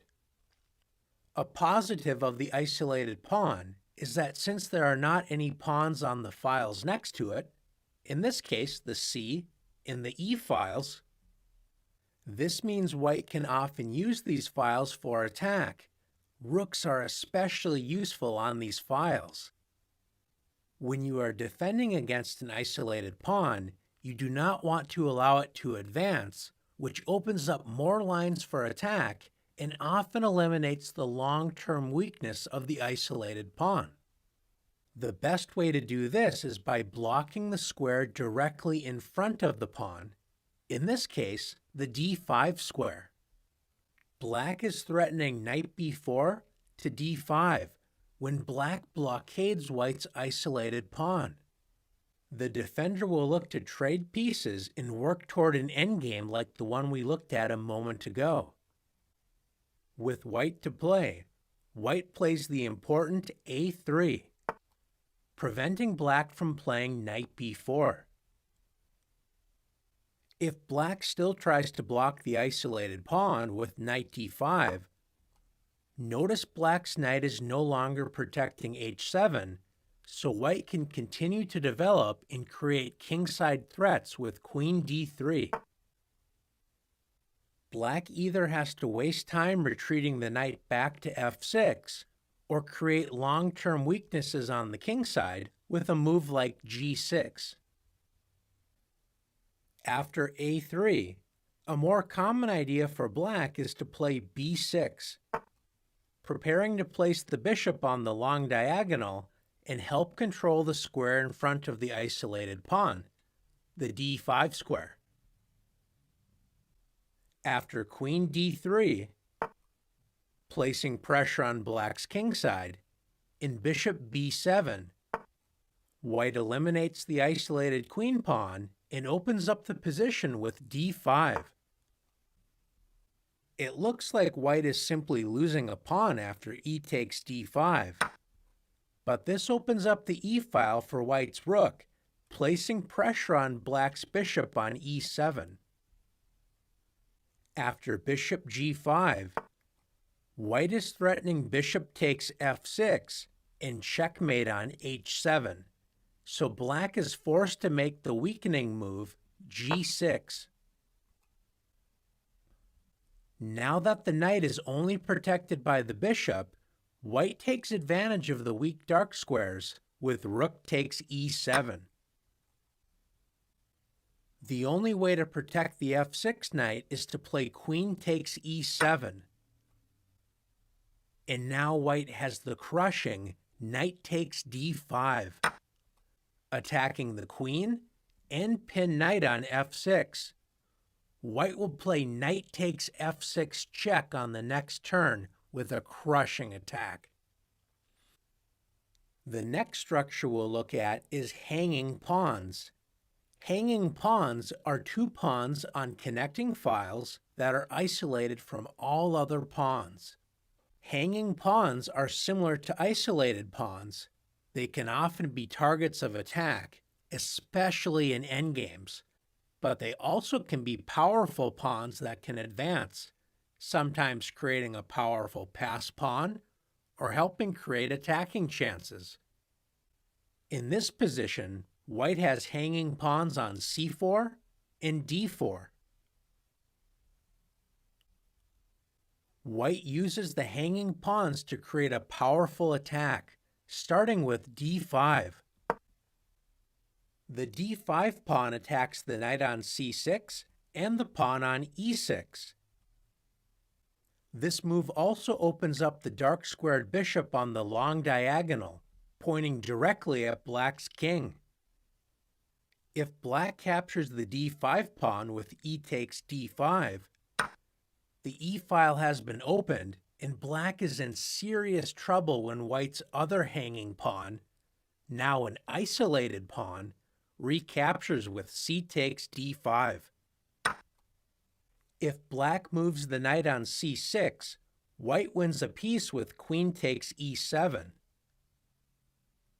Black cannot capture the d5 pawn because after queen takes d5, white wins the queen with bishop takes h7 check. Since the pawn cannot be captured, black may try the aggressive-looking knight b4. But white can simply play bishop b1. White is threatening to trap black's knight after a3, and white is also prepared to play d takes e6, discovering an attack on black's queen. Black's position is going to collapse. This leaves us with the knight retreat, knight b8. Black's defenses are overwhelmed after queen e4, threatening checkmate, and after g6, white's queen swings over to the dark squares with queen d4, once again threatening checkmate. After f6, white crashes through with rook takes e6. As you can see, a well-developed army can be a very dangerous force with hanging pawns leading the charge. Hanging pawns can also be a weakness, especially since hanging pawns require pieces to protect them. In this position, white's hanging pawns are under pressure. Black is threatening to win a pawn with knight takes d4. After bishop e3, white adds more protection to one of the hanging pawns, d4. Now black is able to put pressure on the other hanging pawn with knight a5. Black's knight attacks white's queen, and with the rook on c8, the c4 pawn is under serious pressure. Black's light-squared bishop is now attacking a key defender of the d4 pawn, the knight on f3. Capturing that knight would also ruin white's structure on the king side. White has too many weaknesses to try and protect and has a bad position. After exploring how to play with and against isolated and hanging pawns, now it's time to put your skills to the test.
A wonderful feeling in chess happens when you can place a piece on a great square that controls key enemy squares and your opponent cannot easily remove that piece.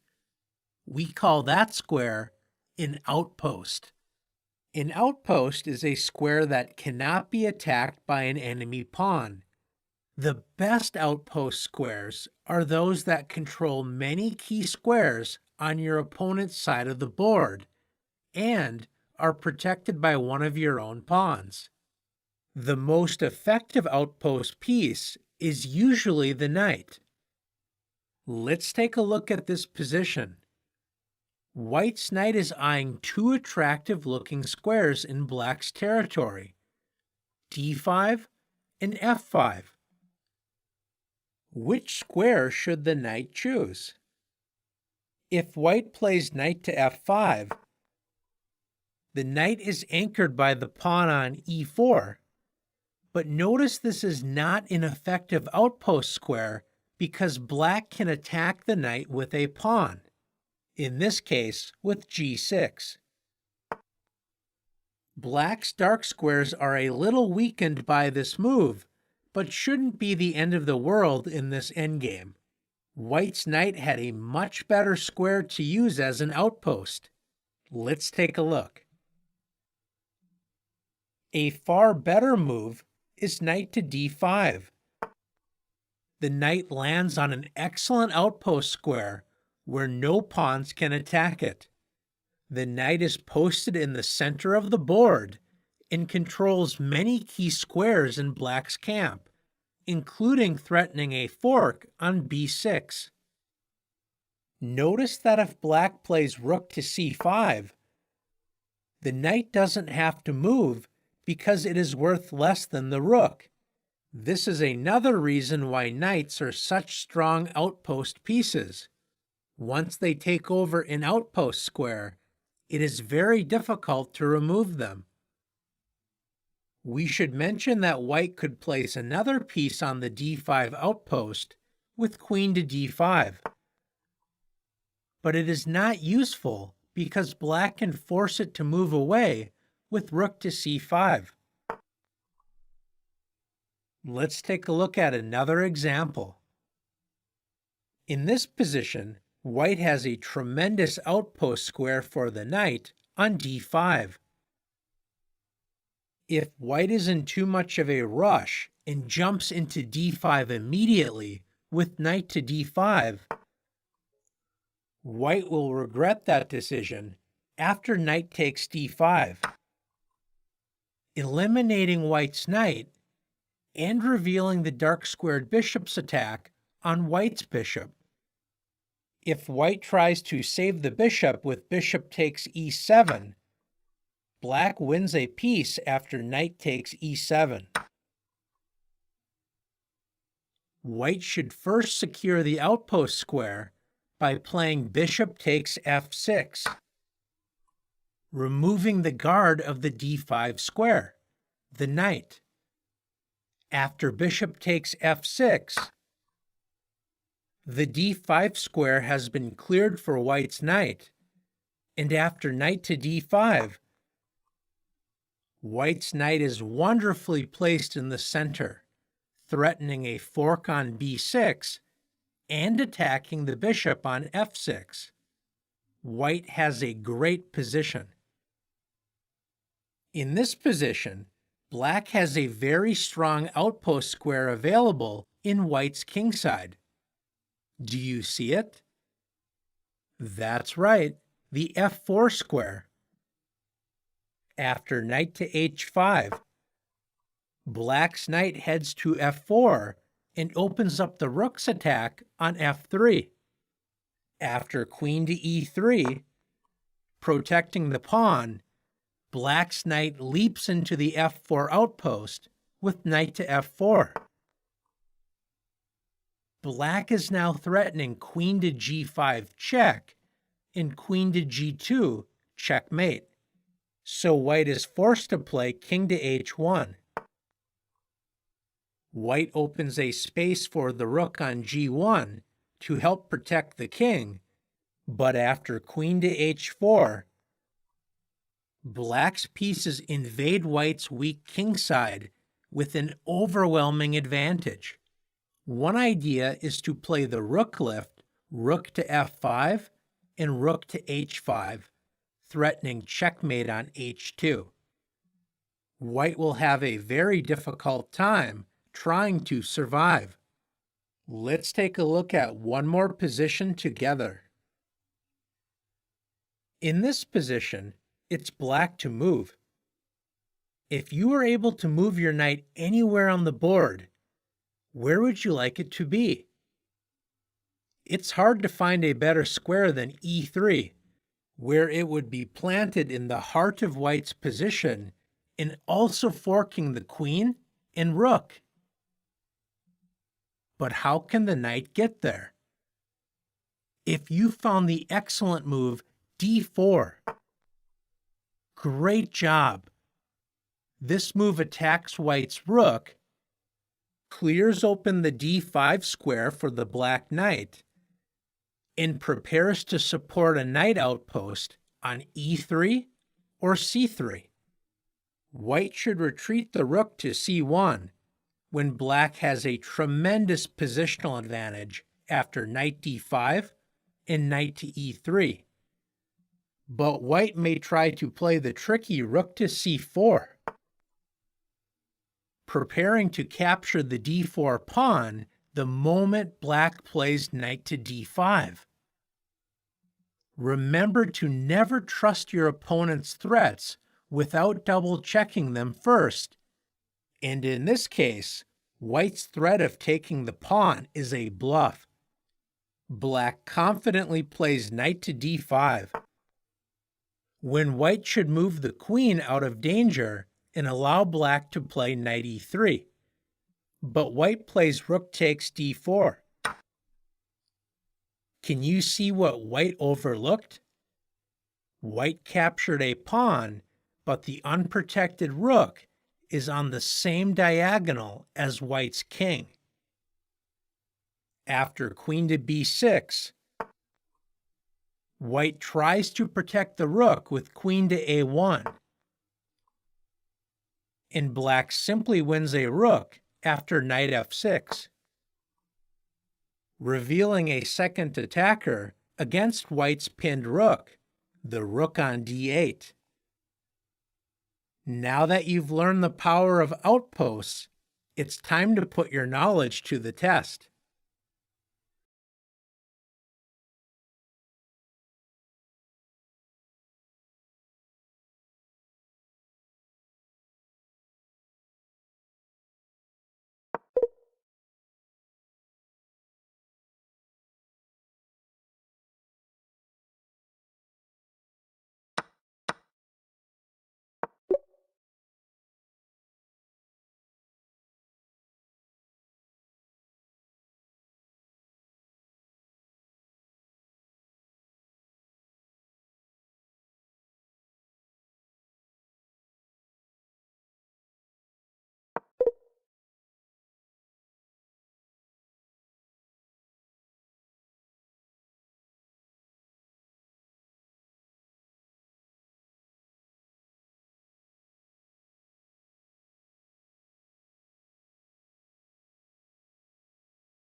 Bishops love open diagonals, where they can quickly move from one side of the board to the other. One drawback to the bishop is that it can only move on one color square for the entire game. When you have two bishops working together, look out. The two bishops are deadly in open positions, where they can completely dominate the board. Notice in this position, Black's king is locked in a diagonal prison. The king is completely dominated by the two bishops. Let's take a look at the bishop pair in action. White has the two bishops in this position. Notice White's bishop on b2 is very strong, pinning the knight on f6 to the queen.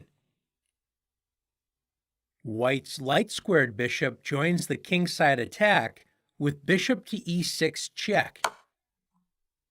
White's powerful bishop pushes the black king onto the long dark square diagonal after king to h8. Now Black has three pieces lined up with White's bishop on b2. Can you see a plan for White to win Black's pinned knight? If you found the plan starting with g4, great job. White advances the g-pawn and is ready to win the pinned knight on the next turn. If Black tries to slow down White's pawn advance with h6, White pushes forward anyway with g5. And after h takes g5 and f takes g5, White's bishop pair has overwhelmed Black's defenses and will win Black's knight on the next turn. Let's take a look at another example. In this position, Black's knight enjoys the strong c4 outpost square, attacking White's bishop on b2. Black's bishop is placing pressure on White's isolated pawn on d5. But these positional factors on the queen side mean very little when White's powerful bishops open up the position on the king side. White launches a successful kingside attack, beginning with the powerful sacrifice, bishop takes h7 check. If Black does not accept the sacrifice and plays king h8, White's two bishops and queen hunt down Black's king, starting with queen to h5. Since White is threatening a forced checkmate after bishop f5 and queen h7, Black tries to give the king room to escape with rook f to e8. White plays the accurate bishop to f5 check, discovering a check on Black's king, and will also prevent Black's king from escaping the mating attack. After king to g8, queen h7 check, king f8, queen takes g7 check, and king e7, and the powerful bishops work together to end Black's resistance with bishop f6. Checkmate. This means Black is forced to accept the sacrifice with king h7. After queen h5 check and king g8, White sacrifices the other bishop to rip open Black's defenses with bishop takes g7. White threatens queen to h8 mate, so Black accepts the second bishop sacrifice with king takes g7. And after queen g5 check, Black's king is cut off and forced to move to the h-file with king h7. Now that Black's king is stuck on the h-file, White plays the powerful rook lift, rook to d3. Prepared to swing over to h3 and deliver checkmate. You know that black is in serious trouble when the best defense is to sacrifice both black's knight and queen after knight e3. Rook takes e3, once again threatening checkmate on h3. And after queen takes e3, f takes e3. White's material advantage and weak enemy king should be enough to win the game. In this position, black is struggling against white's bishop pair. One way to fight against the two bishops is by trading one of them off. The immediate bishop f6 would ruin black's kingside after bishop takes f6. Notice that knight d7, preparing bishop f6, runs into bishop takes h7 check. Can you find another way to help prepare the desirable bishop f6? If you found queen to d8, great job. Black will either trade bishops with bishop f6 on the next turn, or force white to give up the long diagonal when black's bishop will be very strong. Let's take a look at one more example. In this position, white has the two knights against black's two bishops. What should white play in this position? If it were black to move, black would play d takes e4 without a second thought, as it opens up the position for the two bishops that are pointing toward white's kingside. This means that white's best choice is to play e5, keeping the center closed, which greatly reduces the power of black's two bishops. Now that you've learned how to use, as well as fight against the powerful bishop pair, it's time for you to test your skills.